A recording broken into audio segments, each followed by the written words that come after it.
Lanjutkan latihan, Raden. Sepertinya ada yang datang.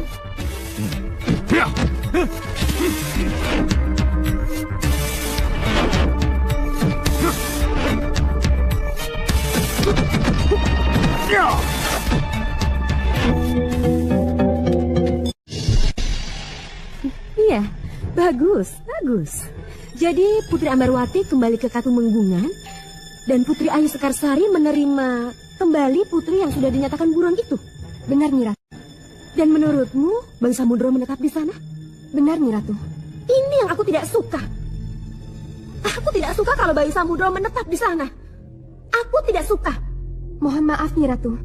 Kelihatannya Raden Bayu Samudro akan diangkat menjadi Senopati Katumenggungan, Nyi Ratu. Tidak. Bayu Samudro tidak boleh menjadi Senopati Katumenggungan. Bayu Samudro harus menjadi lelananging Kedaton Branga. Kita harus merebut Bayu Samudro dari tangan Ayu Sekarsari. Setuju, Nyi Ratu. Sudah saatnya Selolumutan berperang untuk kepentingannya sendiri. Iya, kamu benar, Pudaksari. Kita akan berperang untuk kepentingan kita sendiri. Kita akan rebut Bayu Samudro dari Ayu Sekarsari. Kapan kita ke Katumenggungan, Nyi Ratu? Secepatnya. Sembah kami, Romo. Ada apa, Romo? Tunggu, Branga. Kamu jangan gegabah, anakku. Jangan terbawa oleh panasnya darah yang menggelegar. Kamu bisa saja memerangi Katumenggungan untuk merebut Bayu Samudro. Tapi ingat, memerangi Katumenggungan dan merebut Bayu Samudro sama dengan memerangi Bayu Samudronya sendiri.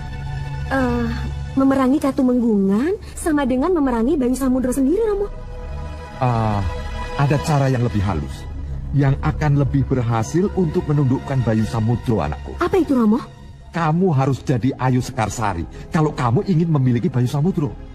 Saya harus menjadi Ayu Sekarsari bila ingin memiliki Bayu Samudro, Romo. Iya. Kenapa, Romo? Nanti kamu akan tahu sendiri kenapa Romo menyarankan seperti itu. Meripat Sewu. Hamba yang mulia. Kuberikan kamu gelang pedut nguwung. Hah? Gelang pedut nguwung?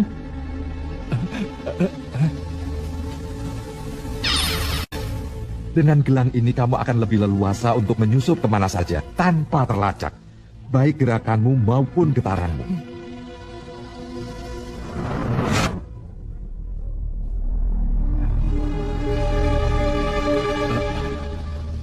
Terima kasih yang mulia. Untuk sementara menetaplah di Katumenggungan. Laporkan segala apa yang terjadi di sana, terutama mengenai Bayu Samudro. Baik yang mulia. Pergilah. Baik yang mulia. Romo? Jangan melakukan apapun sebelum kamu tahu perkembangan yang pasti tentang Bayu Samudro. Romo? Kenapa saya harus menunggu lagi? Apa jadinya nanti kalau Bayu Samudro menjadi milik Ayu Sekarsari? Tidak, saya harus berbuat sesuatu. Itulah yang bisa hamba laporkan, Kanjeng Ratu. Terima kasih, Koco. Dalam sebuah pertemuan yang syarat akan ketegangan, Nyai Roro Kidul menatap tajam ke arah tapak Dento. Mata sang Ratu Lautan itu menyiratkan keresahan, seolah mencoba menyingkap rahasia di balik langkah sang Prabu Bajul Boga. Dengan suara tenang yang penuh wibawa, ia bertanya mengapa salah satu abdi setianya dikirim ke Katumenggungan, serta alasan sang Prabu menyerahkan pusaka gaib yang mampu membuat pemakainya menghilang dari pandangan manusia. Tapak Dento, dengan hati-hati, menyampaikan dugaannya bahwa ini mungkin berkaitan dengan kutukan Nyi Wingit, sebuah kutukan kelam yang hanya Ratu Brangah tampaknya tahu cara membendungnya. Namun, untuk saat ini, Nyai Roro Kidul meminta Ratu Brangah menahan diri. Ada sesuatu yang lebih besar sedang bergerak, dan untuk memastikan keselamatan semua pihak, ia memerintahkan Koco Benggolo mengawasi segala gerak-gerik di Katumenggungan dengan mata elang. Lalu? Ketika Gayung bersambut, Raden Bayu Samudro menerima cinta Raden Ayu Sekarsari. Atau sebaliknya, Raden Ayu Sekarsari menerima cinta Raden Bayu Samudro. Maka, pada saat itulah, Ratu Brangah Membowarno menjadi Raden Ayu Sekarsari. Maka dengan cara itulah, Ratu Brangah bisa menguasai Raden Bayu Samudro dan memboyongnya ke Selolumutan. Tidak, itu tidak akan terjadi. Koco Benggolo. Nyandung Dawu, Kanjeng Ratu. Awasi terus perkembangannya. Aku tidak mau sampai kecolongan. Ngestu akan Dawu, Kanjeng Ratu.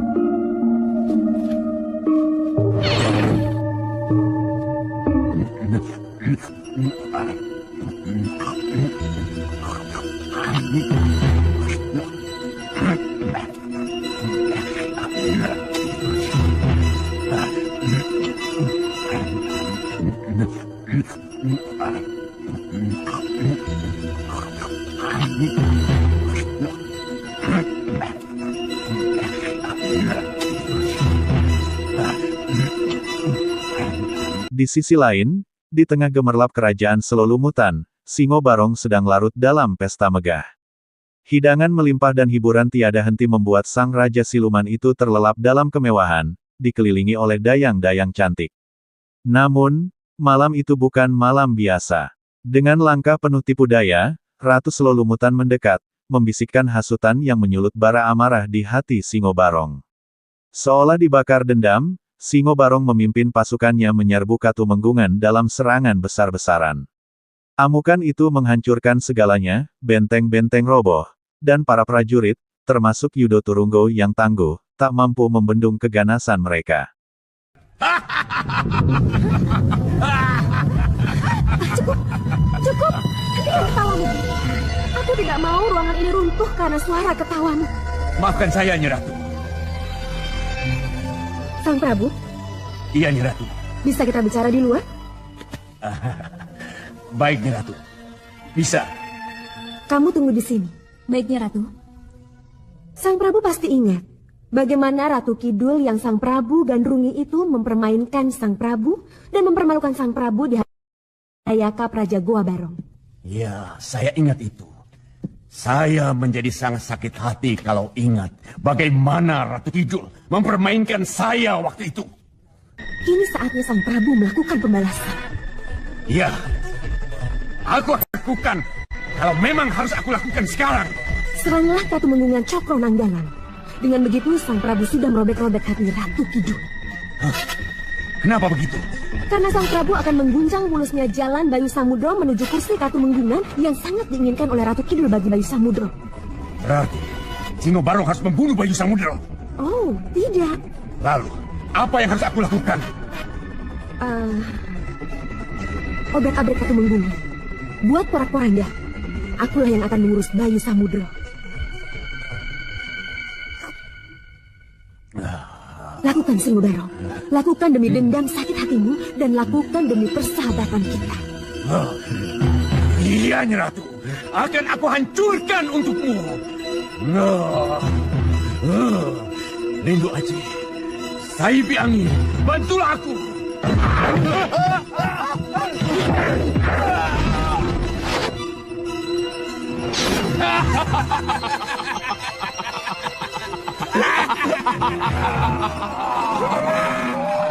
Singo Barong, Iya. Mau apa dia? pasti ada satu kekuatan jahat yang membuatnya menyerang tanpa alasan.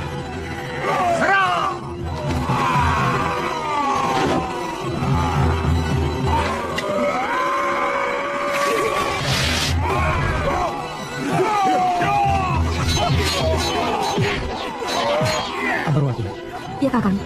lindungi bundamu. Singo Barong dan anak buahnya biar kurus. Cepat. Baik, Kakang. Ingat, Raden.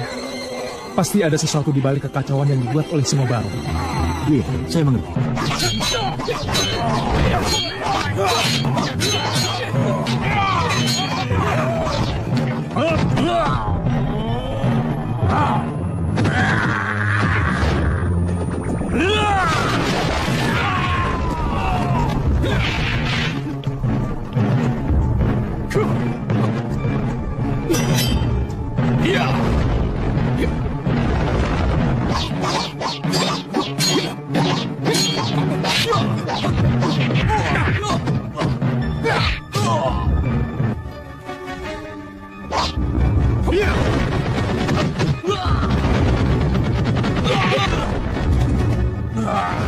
Namun, di tengah kekacauan itu, berdirilah Bayu Samudro dengan keberanian yang membara. Ia menghadang Singo Barong, memimpin perlawanan yang sengit. Dengan kekuatan luar biasa, ia berhasil memukul mundur pasukan siluman hingga akhirnya mereka bertekuk lutut. Keberanian Bayu Samudro menjadi sinar harapan di tengah kehancuran.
Tolong Raden. Raden. Celaka Raden. Ada apa? Den Ayu Raden, Den Roro. Kenapa Den Ayu? Diculik. Diculik? Oleh siapa? Nibranga Raden. Lalu bagaimana dengan Dinda Ambarwati? Pingsan Raden. Nibranga telah membuat Ambarwati dan para pengawal Kaputra menjadi pingsan. Kecurigaan saya terbukti. Inilah yang saya maksud dengan sesuatu di balik kekacauan yang dibuat oleh Singobaro. Mungkin ada sesuatu yang bisa kita peroleh di tempat kejadian. Iya, Kakang benar. Mari.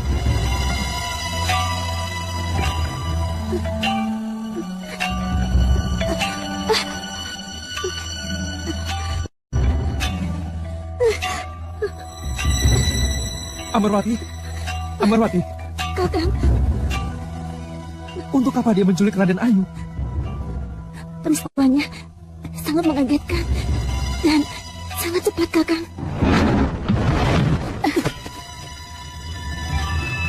Siapa kamu? Ikut aku, nih Dewi. Ayo, ku bawa nih Dewi ke sel lumutan. Tidak. Oh.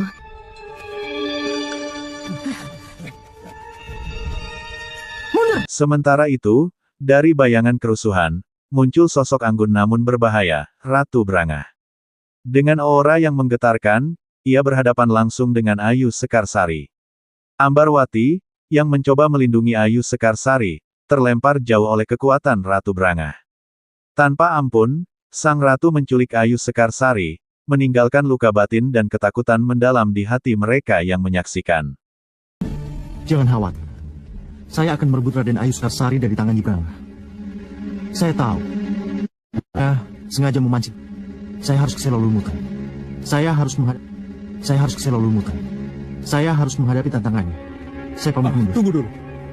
Tunggu apa lagi? Ini masalah besar. Ini bukan sekedar masalah Raden Ayu yang diculik oleh Ratu Branga. Tapi ini sudah menyangkut antara Katumenggungan dan sel lumutan. Ini maka dari itu, izinkan saya pergi. Akan saya rebut Raden Ayu Sekarsari dari Ratu Branga. Tapi haruskah Raden berangkat sendirian? Ingat Raden, sel lumutan itu kerajaan siluman buaya. Raden akan menghadapi ratusan bala tentara buaya kalau Raden ke sana. Saya tahu persis liku-liku sel lumutan Kakang Yuduturunggo. Izinkan saya pergi. Raden, Biarkan saja, Kakang. Biarkan saja. biar saja bagaimana? Kan seharusnya kita membantu dia dengan prajurit pilihan. Mengawal dengan prajurit pilihan boleh-boleh saja, Kakang. Tapi Kakang harus ingat, Katumenggungan sendiri dalam ancaman bahaya. Apa kita akan biarkan Katumenggungan kosong? Iya. Iya. Kau benar. Kalau begitu kita bagi tugas. Ayo. Kanjeng Ratu, mohon izinkan hamba mengawal Raden Bayu Samudro ke sel lumutan. Tapak Dentong, kalau aku izinkan kamu ke sel lumutan, berarti perang terbuka antara Segoro Kidul dan sel lumutan akan pecah. Aku tidak ingin itu sampai terjadi. Tapi keberhasilan Ratu Branga memancing kemarahan Raden Bayu Samudro ke sel lumutan akan membahayakan keselamatan Raden Bayu Samudro, Kanjeng Ratu. Tapak Musti dan tapak kelamatan tidak akan pernah. Dari kejauhan, Nyai Roro Kidul mengamati semua yang terjadi. Pandangannya tertuju pada Bayu Samudro, sosok muda yang berani dan tak gentar menghadapi bahaya. Ketika Tapak Dento mengusulkan untuk mendampingi Bayu Samudro menuju Selolumutan, Nyai Roro Kidul menolak. Dengan kebijaksanaan seorang ratu, ia yakin bantuan akan datang dari Tapak Musti dan Tapak Lumutan. Perang para ratu harus dihindari, karena itu hanya akan membawa kehancuran lebih besar. Di atas semua itu, Nyai Roro Kidul tahu, badai sesungguhnya belum tiba. Ada sesuatu yang mesti hamba raporkan. Ada apa, Koco Benggolo? Ini tentang pendekar Roro Denok, Kanjeng Ratu. Roro Denok? Ia sudah berada di panti Usodo, Kanjeng Ratu. Bawa ke sini. Kenapa tidak disowankan langsung kepadaku? Pendekar Roro Denok memakai mustika mata buaya, Kanjeng Ratu. Senopati Cundomalik tidak berani menyowankan pendekar itu karena mustika mata buaya yang menempel di matanya, Kanjeng Ratu. Baik. Itu artinya Cundomanik tahu bahwa hanya akulah yang bisa membebaskan Roro Denok dari mustika mata buaya itu. Kacing Ganda, Kanjeng Ratu. Baik, kita ke panti Usodo.